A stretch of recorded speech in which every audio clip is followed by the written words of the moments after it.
Nag-testing nga kaming maglambat pagkatapos nakakita kami ng buhawi. Ando!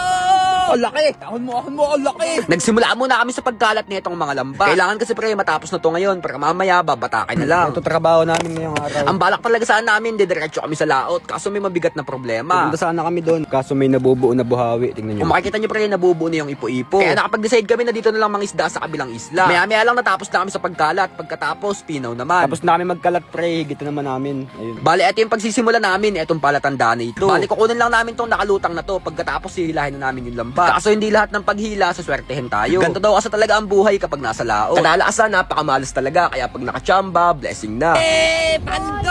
Eto pa nga lang yung pinakaunang biyaya sa amin. Medyo maliit pa lang ito, pero sigurado kami lalaki din tumamaya. Nasa unang stage pa lang kasi tayo, pre. Kaya kung mapapansin nyo, puro buhawi pa lang. Pre, pangalawang buhawi.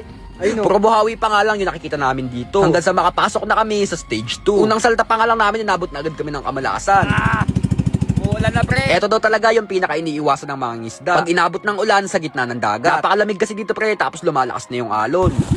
Maya-maya lang makalipas ang ilang oras may kumalabsaw na at sigurado kami paldo na to. Kaya nakapag-decide kami na hilahin na tong mga lambat. Di talaga kami sigurado kung papaldo kami kasi kung makikita nyo pre, sakto lang talaga yung laki nung sumasama sa unang hila. Inaasahan talaga namin na puro ganto na lang. Kaso sa panglimang higit namin, dito na pumasok yung blessing sa amin. Oh, lalaki pre. Dito na nga nagsimula yung swerte namin. At sigurado ako pre, napakaswerte din ngayon sa Paldo Plus. Sa mga baguhan pa lang dyan pre, mag-register na kayo. Nasa comment section lang yung link na itong Paldo Plus. Basta pagkatapos nyo mag-register pre, mag-PM kagad kayo sa akin ha. Tapos ako na bahala sa pan-deposit nyo. At pala pag nag-PM kayo pre, isama nyo na din yung Gcash nyo para wala na tayong HB. Hindi talaga namin naasahan na ganito kadami yung makukuha namin. Dahil kung makikita nyo pre, bawat higit namin na itong lambat, may sumasama talagang isda. 100 metro pa nga lang itong hinihila namin, pero nasa 1 kilo na kaagad yung nahuli namin. Para sa amin, napakalaking biyaya na itong mga isda na ito. Dahil kung tutuusin, hindi talaga namin alam yung mga gantong gawain. Pero para kay Bossing, pangkaraniwan na lang daw yung mga ganto. Pero itong mga ganito to, pangkaraniwan na sa inyo to no? Hindi na daw bago kay Bossing yung mga gantong gawain. Pero para sa amin, bago ito. Ngayon lang kasi namin ginawa yung mga gantong activity. Kaya nakakabano talaga pag nakahuli kami. Ang laki!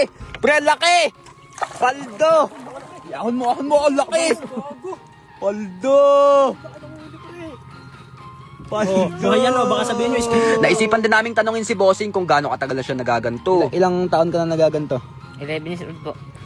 Nagsimula ka, 11 years old ka. 11 taon daw eto si Bossing nung nagsimula siya maganto. Tapos ngayon, 15 anyos na siya. Talagang nakakabilib yung mga gantong bata. Dahil sa totoo lang pre, hindi talaga madali yung gantong hanap buhay. Sa pagpinaw pa lang na itong lamba, talagang nakakapagod na. Hindi ko din talaga alam kung paano niya kinakaya to. Lalo na kapag magdamagan. Kadalasan daw kasi inaabot sila ng umaga sa paglalamba. Kaya talagang saludo kami sa mga gantong bata. Dahil sa naranasan namin kanina pre, talagang feeling ko di ko kakayanin yun. Bago kasi kami nakachamba ng napakadaming isda, inabot kami ng halos 5 oras ng paglakbay sa dagat. Napaka-solid na experience nito dahil hindi lang pagod yung naranasan namin. Talagang nakakatakot din pala sa gitna ng dagat lalo kapag gabi. Bale, etong mga isda na to pre, naluto na lahat. Merong inihaw tapos paksiw. Talagang napaka-solid na itong activity na to. Di lang ako makapag-focus sa pag-edit nito kasi nga pre, nakakapagod talaga yung pangisda kanina.